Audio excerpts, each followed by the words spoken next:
Welcome to Backyard Cigars. I've been indulging myself in a very old fashioned cigar. It's toothy, rustic, it's every bit barnyard that you may think it is. But is this a bargain that I think at this point may be getting slightly overlooked because of the fact that, one, their website isn't, they've had issues with it. And then second, when you hear about the blend, you're like, some people come away like not as impressed. And then the look of the cigar is obviously not made to look like these shiny, glossy. No, these are throwbacks. These are 1885 throwbacks, right? This is to the time when you had the Amish. What, they're still there, but at the time, during an era where that's late 1800s up until the 1930s, where in Lancaster County, in PA, and you had places like Lebanon County, and these places were they were manufacturing a lot of tobacco, and that tobacco was giving birth to tobacco companies and cigar brands that were quite common. So one of these brands was, of course, John Hay, by I believe it was the Stewart family back in 1882 that started off with the manufacturing of the tobacco brands and really capitalized and was able to obtain a good supply of tobacco from the area to use for the brand. So I believe it's W. Stewart and Sons. I could be wrong about that. And but they were the Stewart family, and nowadays the Patrick family, who are in-laws to the Stewart family, uh, are the owners of this company. Now the cigar's been holding the ash well, no problems with burn line really. You put this down, it you come back to it 5 minutes later, it's still on. That's good. I like that. And what I like about it is that it's rather mild and pleasing. I think it's mild. No way do I think it's a medium.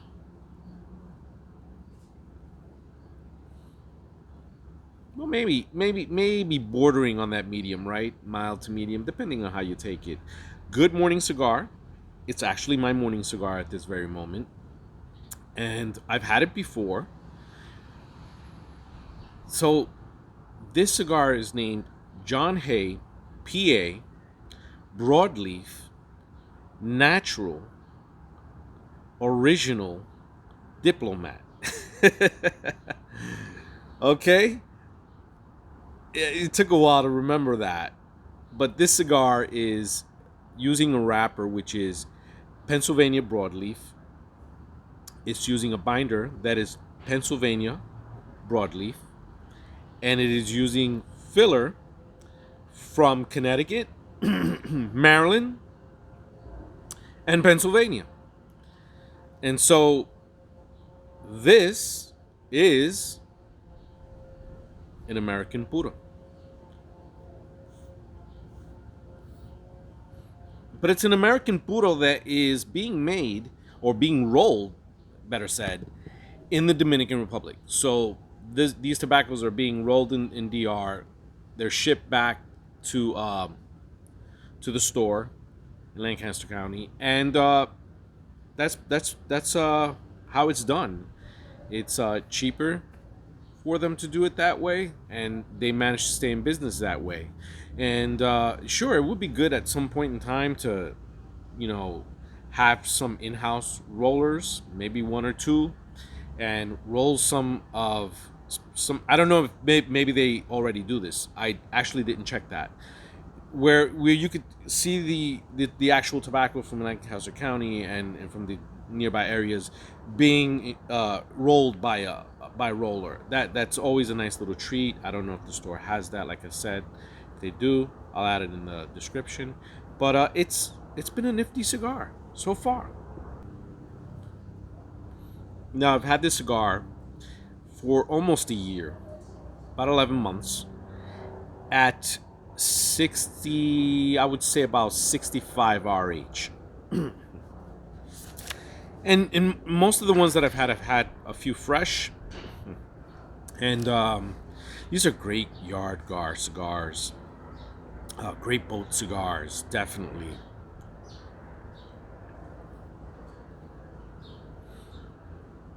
The simplicity of this tobacco, with just the little nuances to the flavor profile. Let me explain. You start getting off a little light mineral earth, and then it builds up. You get some leather, then you get a little bit of hint of like a soft woody sweetness. It gets a little nutty, and then you get this rush of leather and some pepper, and then you get this spice that carries as a backbone throughout the course of the smoking experience. Now, John Hay cigars, John Hay, the brand is named after a 19th century diplomat that worked with various presidents. And John Hay, there's a story that one of the stewards uh, sent him a box of their cigars, and that John Hay liked them so much that he actually agreed to have the brand named after him, and that he gave his consent. And this supposedly happened during the late 1880s, when, of course, cigarettes were becoming much more popular. So it seemed something odd that he would actually be smitten with these cigars, or so the story goes, right? And I didn't really look into that story, because I just think that every company has its beginnings, and you know for them to name the line after John Hay, there might be something to it. I don't know. Anyway, but the John Hay has been a very successful line for them. Now they've been using all American products, but they haven't always. It wasn't always all American. John Hay brand was originally, when it was started back in 1882, but really officially developed in 1889 or 1888, depending on the dates. You get an idea that their beginnings are, like everyone else's, Cuban tobacco. You know, uh, here's an article. Now, this is from the Reading Eagle, July 12th, 1919.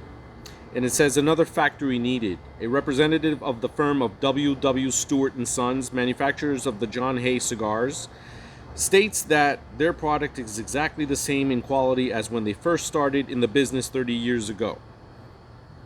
Advancing prices of leaf tobacco and pure Havana have not resulted in any deterioration in the quality of this brand. Stories to the effect that the 10-cent brands have lost in quality and flavor do not apply to the John Hay, he stated. It is made of all Havana with a high-class Connecticut binder and a pure Sumatran wrapper. These cigars sell at local shops for 10 cents straight, 2 for 22 cents, and 15 cents including the war tax. The John Hay Jr., the smaller edition of the larger John Hay, a 7-cent smoke, is exactly the same cigar which, before the war taxes were placed in effect, sold at 5 cents straight. The business of W. Stewart and Sons has increased to such an extent that the firm is looking about for the site for another factory. More orders have been placed for John Hay cigars than can be manufactured and delivered. In the Reading Eagle, April 8th, 1919, there's an ad for John Hay cigar. This looks like the smaller cadet version, and it says John Hay cigars. Smoke them after meals to aid your digestion. John Hay is a mild Havana cigar, leaving no ill effects after smoking. That's why doctors recommend it. A standard of excellence for years. Try them and see why. Made in 4 sizes, sold at popular prices 10 cents and up. Made in Reading, W. Stewart and Sons. And several days later, that ad appears again in the eagle, and it just is now labeled Best Havana. So then we get to another article in the Reading Eagle, January 10th, 1923, or Reading Eagle, meeting the demand of the smokers. To our thousands of smokers and faithful dealer, we are glad to announce the opening of a new factory. Now, this is January 10th, 1923. 3 years after they were looking for a site for a new factory, and they finally opened it. The opening of the new factory at Newmantown in order to increase the output and meet the ever increasing demand of the popular John Hay cigars. It was more than trying to the many dealers who were unable to secure their requirements during the past year, in view of that fact that the output the past year was the largest ever.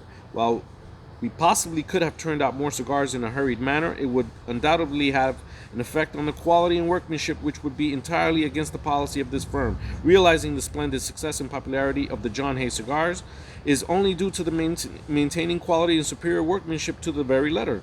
To this extent, we will spare no money or effort. Yours for quality, W. Stewart Sons Manufacturers. And that was 1923. And so by the 30s, you're getting more ads in the paper that these cigars are sold at United Cigar Stores, 100% pure Havana. You're seeing it in reverse, so that's not fair. But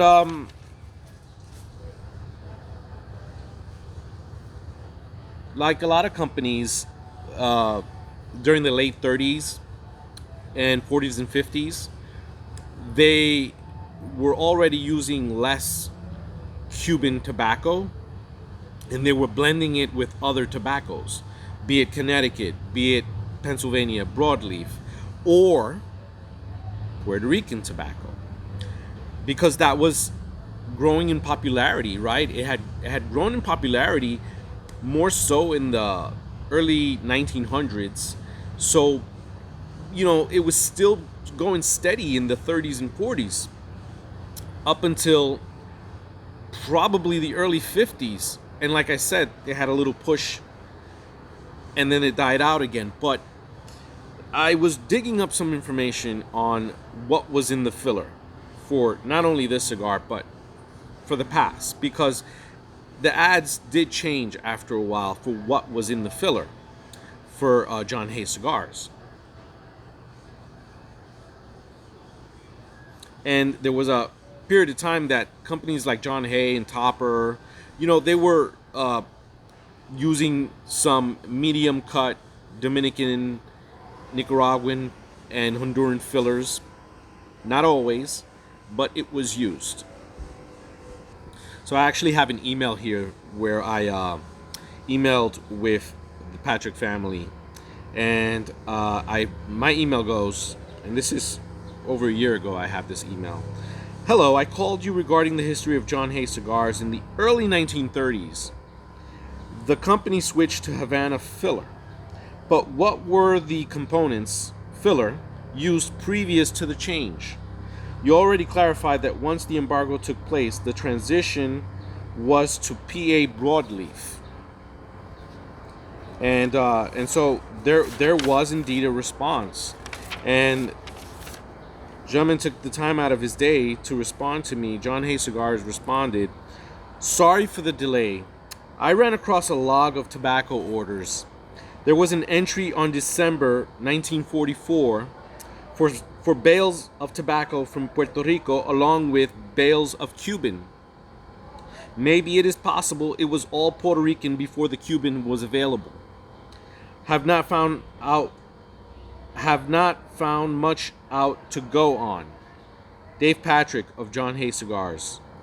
And the fact that he responded was so cool, and the fact that he actually took the time to look into the archives for me was without, just a really, really nice gentleman, and someone that I feel good about supporting. I know that he cares about the business. I know that he cares about the tobacco. I know that he's proud of the history.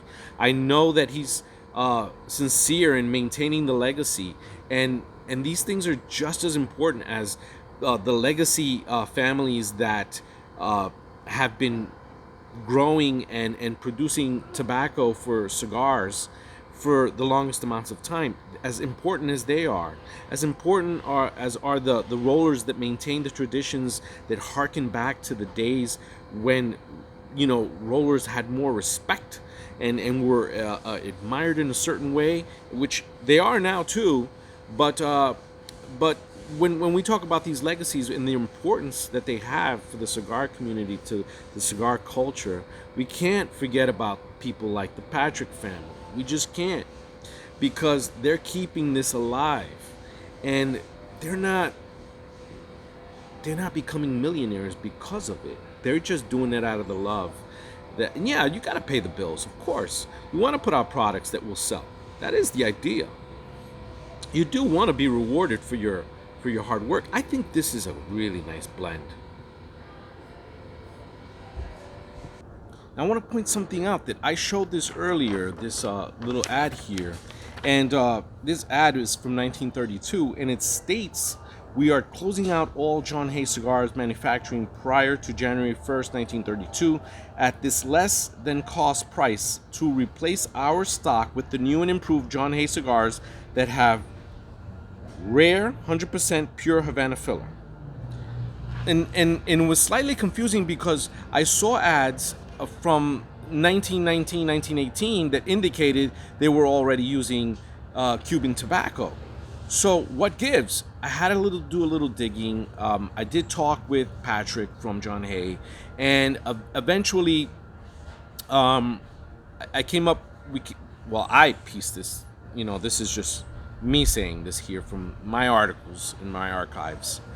That what more than likely happened, that when the company formed, when they were using the tobacco originally for their 1889 brand,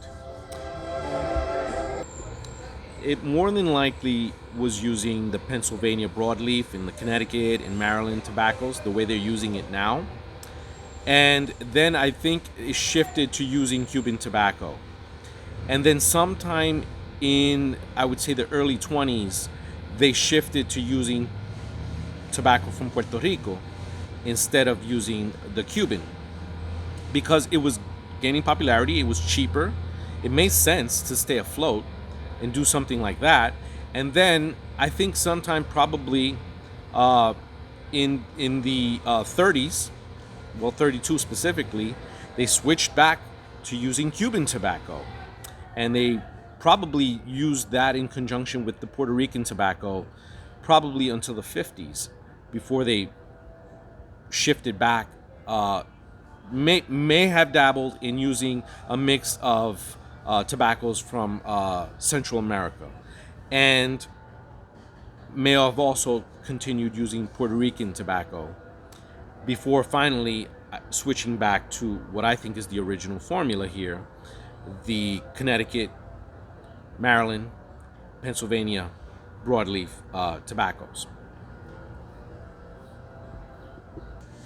Now, this cigar is like in nub state, basically, and it was originally 6x47 in the Vitola size, 6x47. I guess a lot of people would call that, short Churchill maybe, or a skinny Toro, but it's been rather pleasing. It's a nice smoke. It's just something that I can say, look, this is so pleasing. I think that it would be great for a beginner cigar smoker. It would be great for someone who just wants to have a simple, relaxing smoke that's good. Like I said, I got almost a year of age on this one. I do think that they age very well. So I think that these mellow out a little bit, but they offer a rich fullness and flavor to them that can't be mistaken with anything else but American tobacco. So, ladies and gentlemen, I encourage you to always keep your mind open in regards to where certain tobaccos are coming from, and the history behind them, and the quality that you can get from them, and a bang for your buck as well. So I want to thank you all again for watching. Till next time on Backyard Cigars.